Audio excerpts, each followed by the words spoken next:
Despite their massive popularity, dive watches tend to be on the larger end of the case size spectrum, making them a tougher option for a sizable segment of the market that prefers a smaller case. However, in recent years, the surge in popularity of vintage-inspired designs has helped bring down the average case size. And in this video, I wanted to compare and contrast two popular dive watches geared for smaller wrists with the Oris Diver 65 and the Longines Legend Diver, both coming in with a small case of 36 millimeters. So in this video, we'll take a closer look at both of these watches, overview them, talk about the major points, and then at the end, talk about which watch is better for which type of individual. Let's jump in.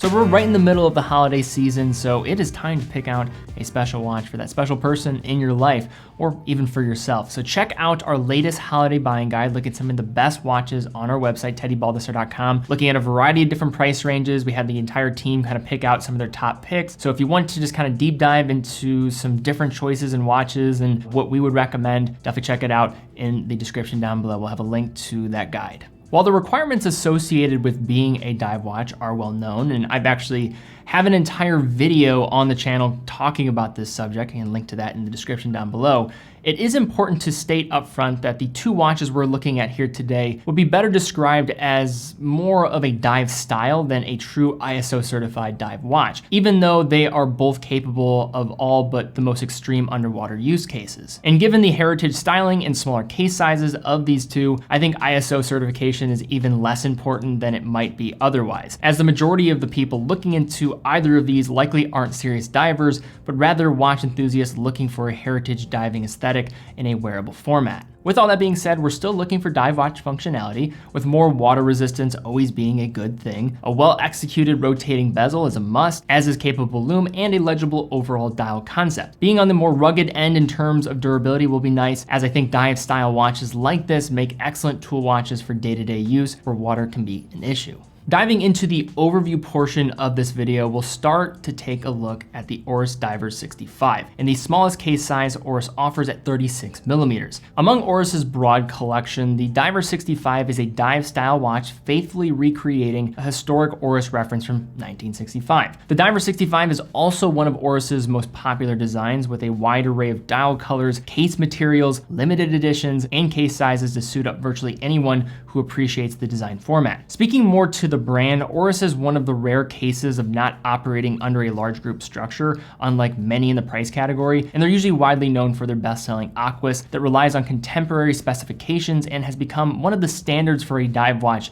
in that $2,000 range, with the Diver 65 occupying the heritage angle. Starting with the case and wearing experience of the 36 millimeter example, we have a set of dimensions that are on the smallest end of the spectrum when it comes to a dive watch, measuring 36 millimeters across, just 43 millimeters lug to lug, and a thickness of 12.4 millimeters. There's no question that this is primarily going to be a watch for those for smaller wrists, as well as anyone who is especially comfortable with more restrained mid-century style wearing dimensions. Even with smaller dimensions in length and width, the thickness is standard for a watch of this styling, having a heavy dome sapphire crystal. For finishing, the 65 exhibits traditional sport watch combination of vertical brushing on the case's top surfaces and polishing on the vertical case flanks, coin edge of the bezel, as well as the signed screw down crown and closed case back that combine to enable this watch's adequate 100 meters of water resistance. This always seems to be a talking point of this model family, and although 100 meters is going to be more than enough for 99% of people out there,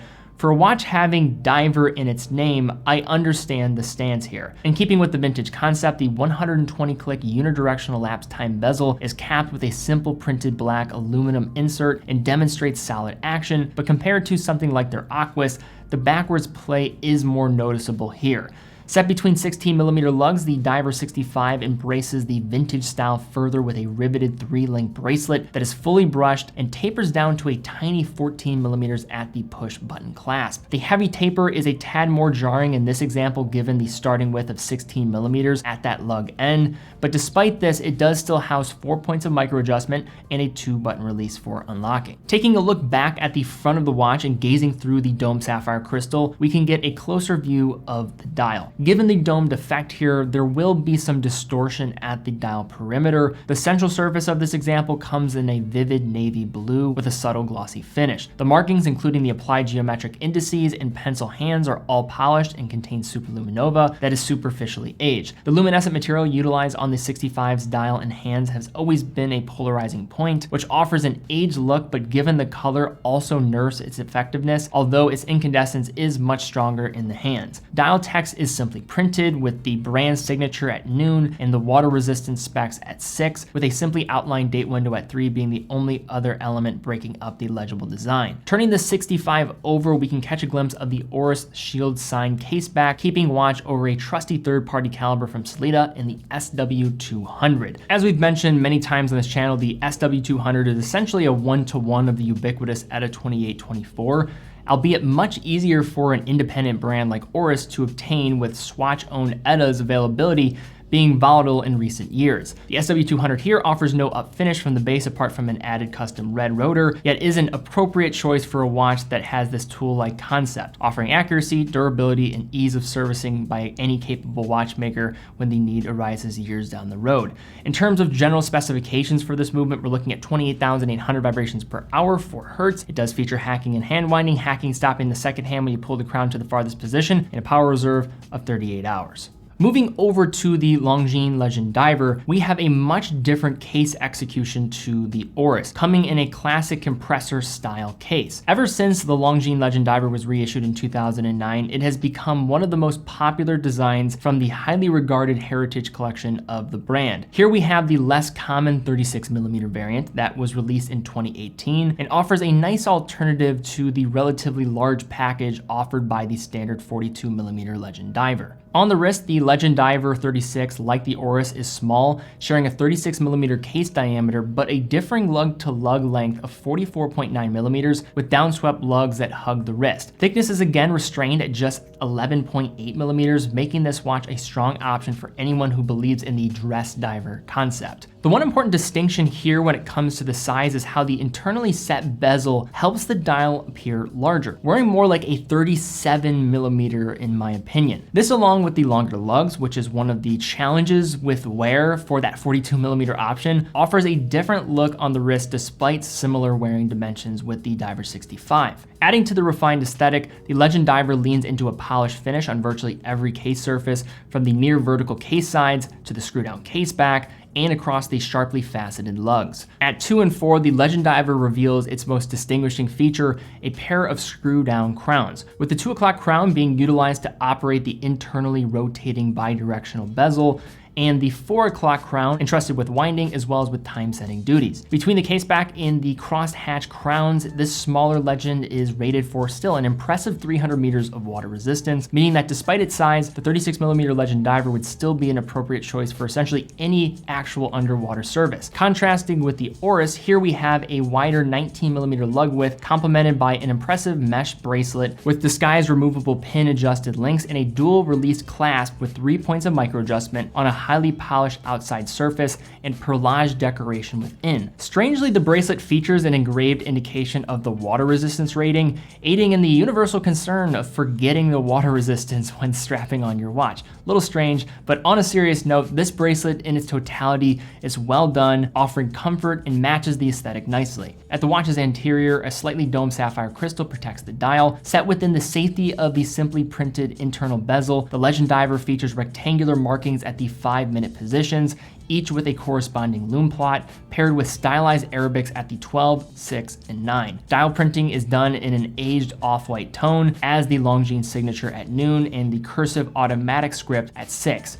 Time telling duties is handled with an arrow hour hand, pencil minute hand, and a simple stick seconds hand that closely resembles this watch's vintage inspiration. A simply outlined date window is located in the 3 o'clock position, but is set more inward to the dial center than the 42mm option. Lume markers and hands are filled with regular green superluminova, and while it glows well in practice, it's in short supply, and frankly, neither of these watches are leaders in this area. Turning the watch over, we have a screw down case back following a larger Legend Diver design with a prominent scuba diver in relief at the center and markings of its attributes at the outskirts. And then inside we have a third-party caliber produced by ETA for Longines exclusively with the L592. This movement is actually an ETA A20L01. And while this caliber isn't as compelling as the upgraded L888 and the larger Legend, which despite being around the same price, features an impressive power reserve of 72 hours enabled by a slower beat frequency of 25,200 vibrations per hour. The reason this movement was selected was for its size, as this movement comes in with a diameter of just 19mm, as the large L888 would struggle to be contained within this 36mm internal bezel format. It features relatively standard specs of 28,800 vibrations per hour for the beat frequency, 4 Hz. It does feature hacking and hand winding, and a power reserve of 45 hours. So now that we've spoken about these watches in greater detail, let's speak to the specifics of why you might go in one direction or the other and what maybe is the best choice. So first, talking about the Oris Diver 65, this is going to have more of a conventional diver format, which is going to wear smaller on the wrist. This 36mm is going to wear pretty true to that size, if not smaller, given the external rotating bezel. That bezel is thin along the outside, but it's still going to reduce the size of this optically when you look down with it on your wrist. Also, the bracelet tapering is going to be more pronounced. You're talking 16mm down to 14mm. It does feel rather dainty once you get to that clasp. Although it is still well constructed at that end, it is something to consider there. The lume as well as on the Longines, both are not going to be very good for a dive watch in the category. That's not going to be something that they're going to excel in. And then also talking about the water resistance here, Oris is going to fall behind in that area compared to that of the Longines, as well as many other even watches from the brand itself. The interesting thing here though is the fact that the SW200 is going to really stand up against the movement inside the Longines, where Longines typically is positioned in a very unique light when it comes to being difficult to compete against from the movement category. Because of the smaller case in this instance, this SW200 is going to be right on par with that of what's going to be delivered with the Longines, given that that's going to be in a smaller case format and they were limited on what movement could occupy that Legend Diver in this instance. Then moving over to the Legend Diver, just some things to just point out. This watch is going to wear larger on the wrist, primarily just because of the compressor style case. You have the 2 crowns, which are going to extend that out. The lugs are longer, which is kind of more of a byproduct of just this case design that was sometimes a issue for the 42mm variant and making that watch actually wear just true to that size, if not larger. But this, it's actually aiding in that wear.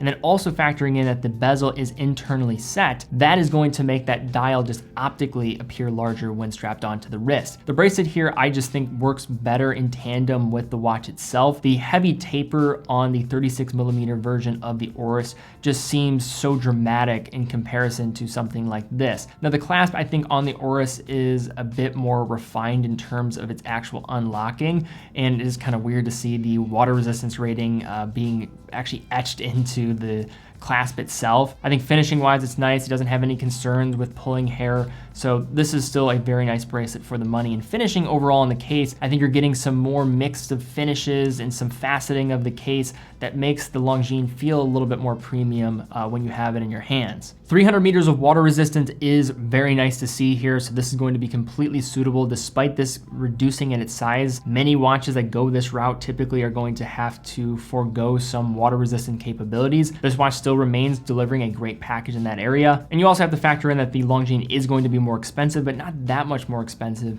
than that of the Oris. So before we talk about like a definitive choice here, what's the better value or what would be the one I would recommend, I first think we should talk a little bit more about what is also available for this styling and size. Now, just north, you do have the Tudor Black Bay 58, which is going to wear much larger than both of these. These are smaller dive watches, so even if the 58 was a little bit large for you, you might actually enjoy going for one of these two options. So keep that in mind, and they're going to be around at retail price, even about 60% of that total value of the Tudor Black Bay. So it's still significantly less, but that's what's above if you're talking about dive watches for smaller wrist. You can also look at like Breitling with the Super Ocean 36 as another option in that range. And then just below, or maybe in the same ballpark, I would look at something like the Rado Captain Cook being right on par, maybe something like the Marathon Search and Rescue for a bit cheaper. But really, when you're looking for that 36, 37 millimeters, those are kind of some of the ones that call out to me, or just ones that are geared more towards smaller wrists. So just in general, my takeaway on these watches, the Oris Diver 65 is a staple when you're talking about a heritage dive watch. It's not perfect, and I think the Aquis is going to always seem to outshine it. But if you do want a heritage dive watch, I think it's still one of the best in the range if you want the conventional format. It is going to wear small at 36 millimeters. I think almost maybe too small for some people out there, and that's coming from somebody with a wrist size that is going to be towards the smaller end of the spectrum. But still, it delivers a nice package. It looks the part. Some people might not like the mixing of how just pronounced the faux lume markers are on the watch, just given the surface area. But still, overall, nice watch if you want to go for the conventional 36 millimeter format. But I think with the Legend Diver here, it's going to be a step up when it comes to the Oris Diver 65. I think it's the Aquis would be a different story. That's closer, but I do find with the Oris Diver 65's finish, it's not as high end in its just appearance. That might be more of a superficial observation from my part, but it just doesn't have the same type of pop as like an Aquis or this Legend Diver has.